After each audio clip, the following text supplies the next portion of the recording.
হচ্ছে আমি এই যে খাবার নিয়ে বসে গেলাম। তো আসসালামু আলাইকুম, আপনারা সবাই কেমন আছেন? আশা করি অনেক ভালো আছেন। তো আজকে আবারও দুপুরের খাবার নিয়ে চলে আসলাম। তো চলেন দেখে নেওয়া যাক আজকে কি কি রান্না করছি। তো আজকে স্বামীর পছন্দের দুইটা আইটেম রান্না করছি। তো চলেন দেখানো যাক কি রান্না করছি। এটা হচ্ছে গরুর মাংস, আজকে একটু বেশি করেই কিন্তু রান্না করেছি। আর একটা রসুন দিয়ে দিয়েছি, যেহেতু রসুন খাওয়া ভালো সেই ক্ষেত্রে একটু রসুন সিদ্ধ খাওয়া হলো, এই আর কি। আর এটার মধ্যে হচ্ছে ইলিশ মাছের মাথা দিয়ে কচুর পাতা হচ্ছে ঘন্ট, ঠিক আছে। দেখেন মানে কচুর পাতাটা এত সুন্দর গলে গিয়েছে, আর কিভাবে গলে মানে গিয়েছে সেটা আমি মানে পদ্ধতিটা আপনাদেরকে বলে দিব, যে আপনারা এইভাবে যদি গলাইতে চান তাহলে কাটবেন কিভাবে। আর এটার মধ্যে হচ্ছে দেশি বেগুন আমি হালকা একটু সিদ্ধ মানে ভেজে নিয়েছি, নিয়ে তারপর ভর্তা করেছি এটা। আর এটা হচ্ছে স্বামীর পছন্দে। আর এটা যেহেতু ইলিশ মাছের মাথা বের করছি আজকে, মানে গতদিন ইলিশ মাছ নিয়েছিলাম তার মাথা আর লেজা, আর লেজার কাছে দাগাটা দিয়ে আমি আজকের দুইটা আইটেম করে ফেললাম। তো এটা হচ্ছে ইলিশ মাছের লেজা আর হচ্ছে লেজার কাছে দাগা ভর্তা করেছি বা টুকরা। আর এটার মধ্যে হচ্ছে আজকে টমেটো নাই, এই জন্য ছোট ছোট চিকন করে কেটে নিয়েছি শসা আর পেঁয়াজ। তো এই হচ্ছে আজকে আমাদের দুপুরের খাবার। তো চলে আসো তোমরা। আর এখানে হচ্ছে ভাত নিয়ে নিয়েছি, আজকে ভাবলাম যে ভাতটা একটু আলাদা করে নিয়েই আসি। আর এটা হচ্ছে স্বামীর, এটা আমার, আর এটা হচ্ছে সাবার। তো আমি বলি, আমি এই প্লেটগুলা কিনেছিলাম, আর কি কি সাথে কিনেছিলাম আমি সেটারও একটা ভিডিও করেছিলাম, বাট আর এই পাতিলটাও কিনেছি সেটারও একটা ভিডিও করেছি, ঠিক আছে, বাট আপনাদেরকে দেওয়া হয় না। তো আমি প্রত্যেকটাতে চামিচ দিয়ে দিচ্ছি, তো ভর্তাতেও দিয়ে দিই, সালাদটা হাত দিয়ে নিব। আর ভাতের চামচ আনোনি স্বামী? বলছিলাম তা আনোনি। আচ্ছা, তো আমরা ভাতটা বেড়ে তারপরে ফিরে আসছি। তো আমরা ভাত নিয়ে নিয়েছি, এখন আমি হচ্ছে আমার সবাই সবারটা নিয়ে নেবে, ঠিক আছে। এখন আমি আমারটা নিয়ে নিচ্ছি। আজকে ভর্তাটা আমি অসম্ভব মজা করে করেছি, কারণ স্বামী বলছে মাম্মি তুমি মামাকে বলো, ছোট মামাকে।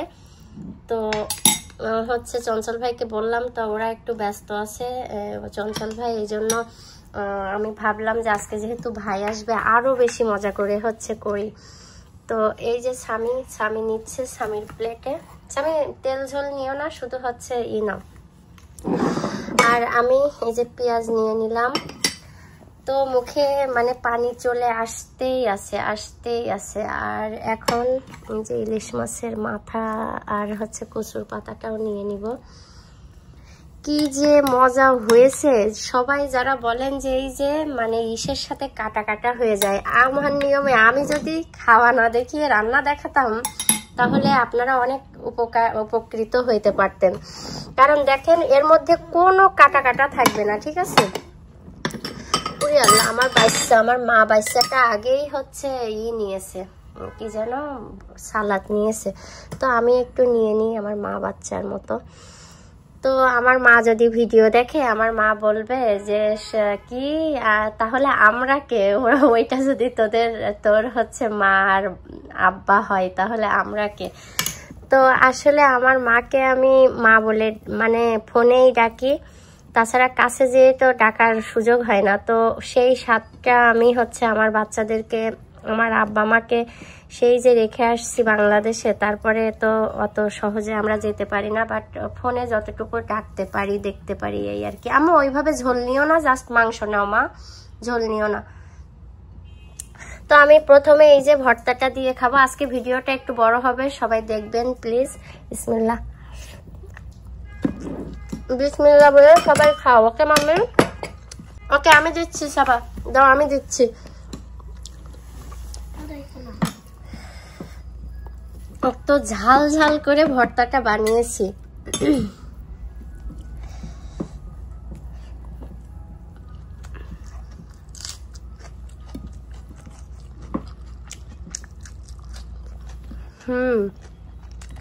আজকে লেবু কাটতে ভুলে গেছি আমি। লেবু নিয়ে আসবো? নেবা লেবু? বিসমিল্লাহ বলেছ মনে মনে? আই এম সরি স্বামী, লেবু দেখছি ফ্রিজে নয়, বাট আমি কোথায় রাখছি আমি ফরগেট করছি। আর লেবু খুঁজতে গিয়ে দেখি যে টমেটো আছে, তো আমি টমেটোটা নাই ভেবেই কিন্তু আমি টমেটোটা আজকে কাটিনি। তো যাও সাবাকে গোশ ছিলে যাও আব্বা। তো এখন একদম দেশি বেগুন ভর্তা। আমি সবসময় পুড়িয়ে ভর্তা করি, তো ডাইরেক্ট গ্যাসের চুলায় পুড়িয়ে ভর্তা করাটা আমি হেলদি মনে করলাম না, এই জন্য ভাবলাম যে একটু হচ্ছে লবণ হলুদ মাখিয়ে একটু ভাজা ভাজা করে তারপরে ভর্তাটা করে ফেলি, তো সেই হিসাবে করলাম। তো দেখা যাক।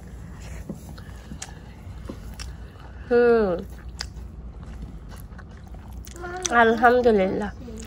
খাও বাবা।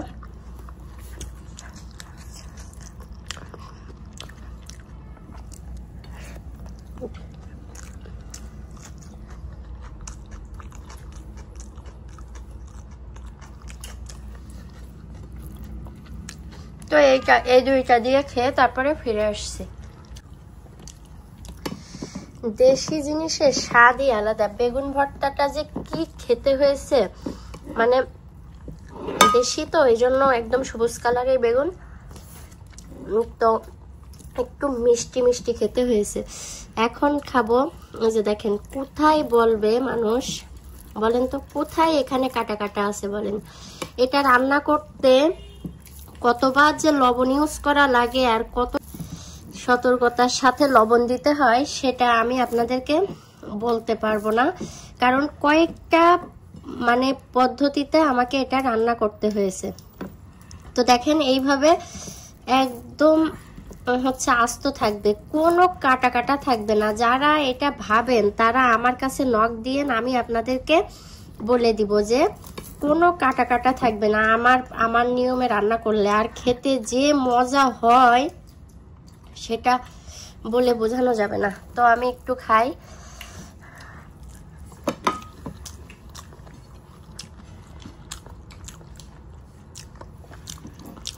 আলহামদুলিল্লাহ।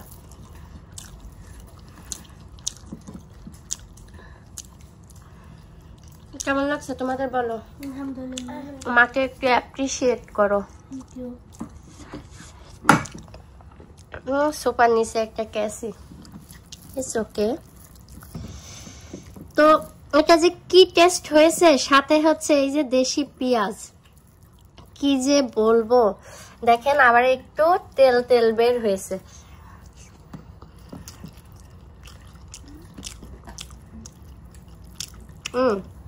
আমি একটা ভিডিও বানিয়েছি, ভিডিওতে আমি বাইন মাছ নিয়ে এসেছি। তো বাইন মাছটা রান্না করিনি কেন, কারণ দেখি কি রান্না করতে করতে আমার পেঁয়াজ শেষ অলমোস্ট, মানে পেঁয়াজটা রান্না করার পেঁয়াজটা নাই। তো ভাবলাম যে বাইন মাছটা আজকে থাক। তো বলেন তো এই ইলিশ মাছের মাথা যখন গালে পড়বে তখন কি আর বাইন মাছ খেতে ইচ্ছা করবে? তো সেটা ভেবেই আমি বাইন মাছটা আজকে রেখে দিলাম। আপনাদেরকে বলি এটা হচ্ছে কিভাবে আপনারা কাটবেন। এই যে কচুর পাতার যে ডাটা থাকে না, ডাটাটা খোসা সহ কাটবেন, তাহলে একদম এইভাবে মোমের মতো একদম গলে যাবে, মানে কোনো কিছু আপনি বুঝতেই পারবেন না যে।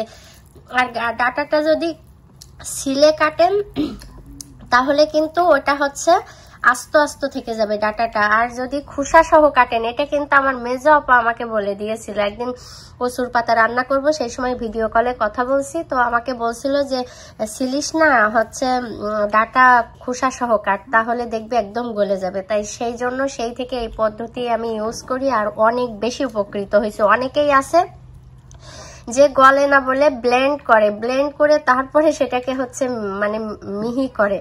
তো আপনাদের কিছুই করা লাগবে না, জাস্ট সিদ্ধ করলেই হয়ে যাবে হালকা একটু লবণ দিয়ে।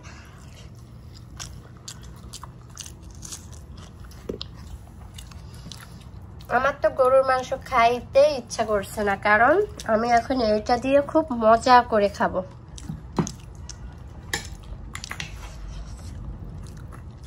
তো ওই যে স্বামী কিন্তু কষানো মাংস খেয়েছে কয়েক পিস, সলিড মাংস না বাবা, না তুমি খেতে পারবা না। তো ঠিক আছে, আমি এই যে কচুর পাতাটা দিয়ে খেয়ে তারপরে ফিরে আসছি, দেখি গরু মাংসটা কেমন হলো, জাস্ট টেস্টটা জানাবো। তো এই যে আমার খাবার শেষ। দেখেন এখানে ভাত আছে অল্প, তারপরেও কিন্তু আমি হচ্ছে ভাত নিব না, জাস্ট একটা এত কষ্ট করে রান্না করলাম তো একটা গোশ কি টেস্ট করতে পারি না?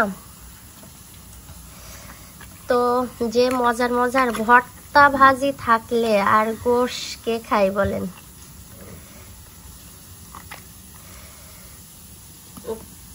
তো সাবা আমাকে বলছে, মাম্মি তুমি হচ্ছে এগুলা সব ঢাকনা দিয়ে ফ্রিজে রাখো, আর তুমি এগুলা সব উঠিয়ে ফেলো, তারপরে আমি ঘর ঝাড়ু দিব।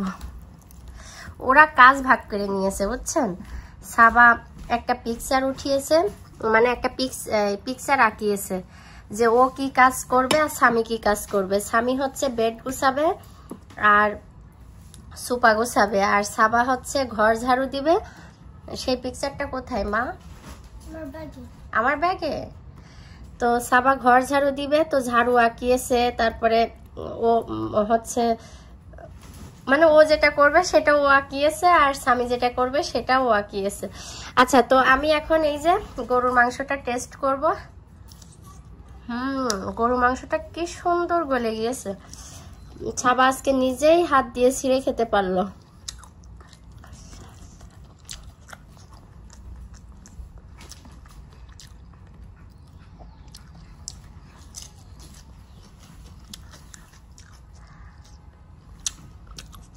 তো ভিডিওটা অনেক বড় হয়ে যাচ্ছে, তো খাবারটা শেষ করলাম, করে এখন একটা মিষ্টি খাবো।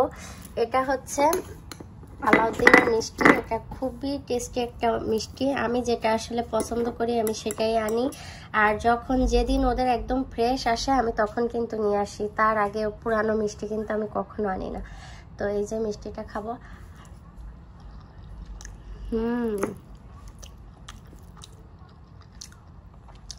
Yam yam. নাও তুমি খাও। নাও।